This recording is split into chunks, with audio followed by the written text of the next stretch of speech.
Welcome to my grammar lesson. My name is Maja, and in this video we are going to analyze some very common grammar mistakes. If you have seen my first video, you will realize that this one is very similar, which means that we are going to cover the same grammar topics, but hopefully this time the quality is going to be very good, okay? So I've improved the light and I've made it bigger so that you could, read it very well, and you could watch my videos on your cell phones as well, okay? So I've taken your tips into consideration, okay? So thanks a lot for your feedback.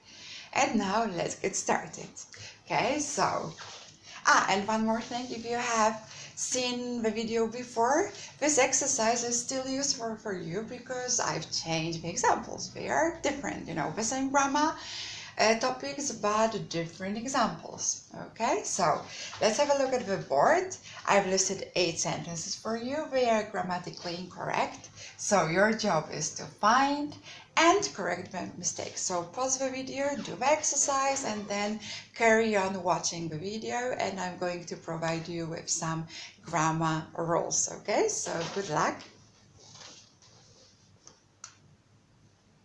Okay, so let's start. The first sentence. More spicy is incorrect. You need to say spicier. And now, why? Okay, it's a short adjective which ends in y, okay?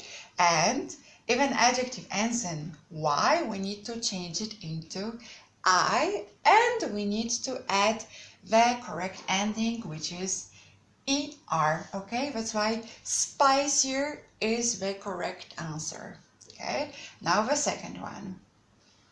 The noisier person, no, it's not correct because we are not trying to make a comparison here. We need the superlative form. That's why the noisiest person, okay? So let's have a look at the rules.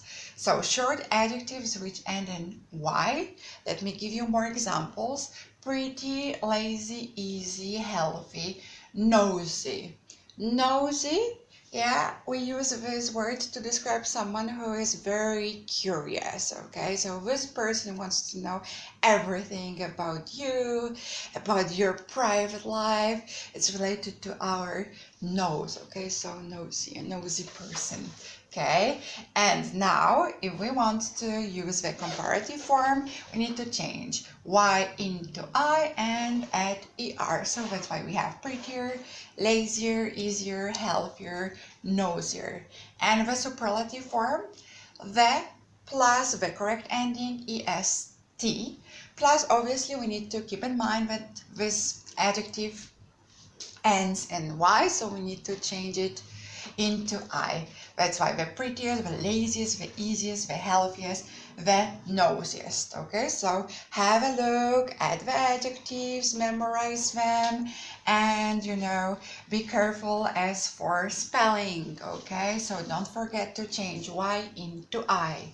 Okay, so perfect. Let's continue. Now, oh wow, what a nice guy. I suppose his name is Peter. So Peter looks much worse with shorter hair. So here we are trying to make a comparison.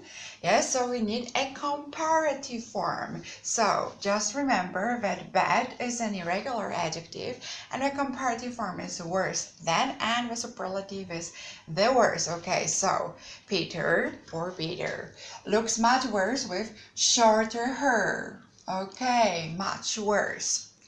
And number 4, it's the worst book she has ever read.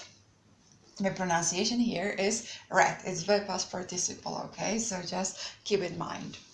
Okay, so, but the topic is related to irregular adjectives. So, it's the worst book she has ever read. So, the worst, okay? The worst movie she has ever seen. The worst lesson she has ever given. Okay, so remember, bad, worse than when you are trying to make a comparison, and the superlative form, the worst. Okay, so the pronunciation of these forms is also very important. Worst and the worst. Okay, bye Peter.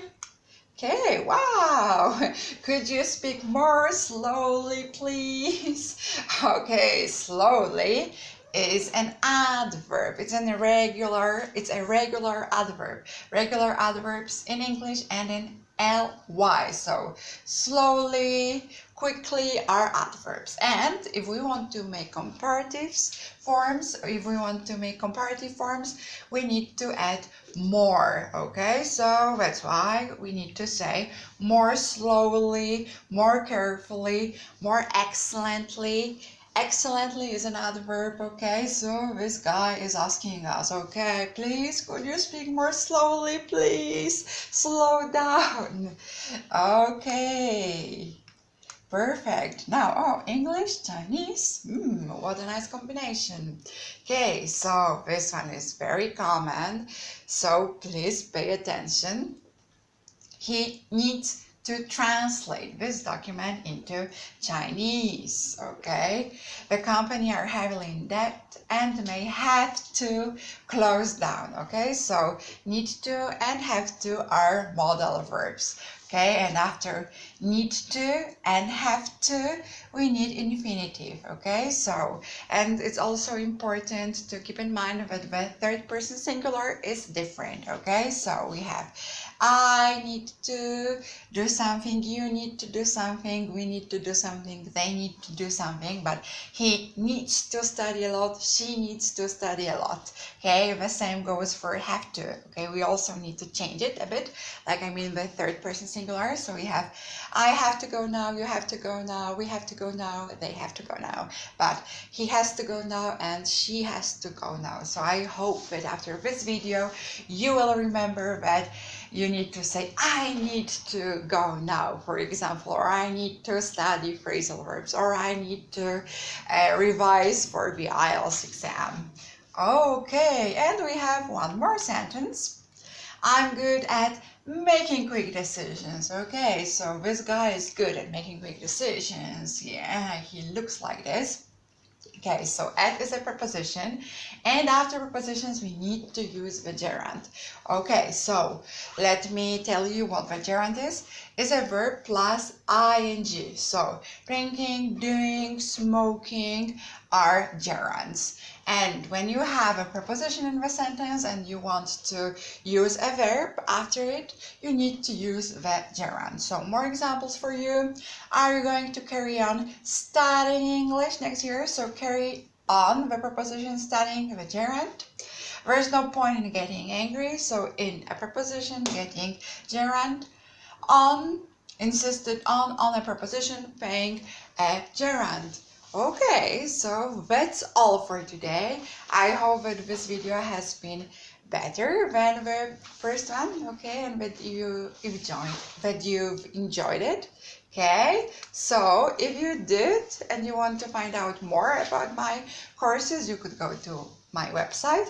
You could also subscribe to my channel, and if you liked the video, you could give a thumbs up. Okay, so that's all for today. Thank you so much for watching my video, and I will see you very soon. Bye!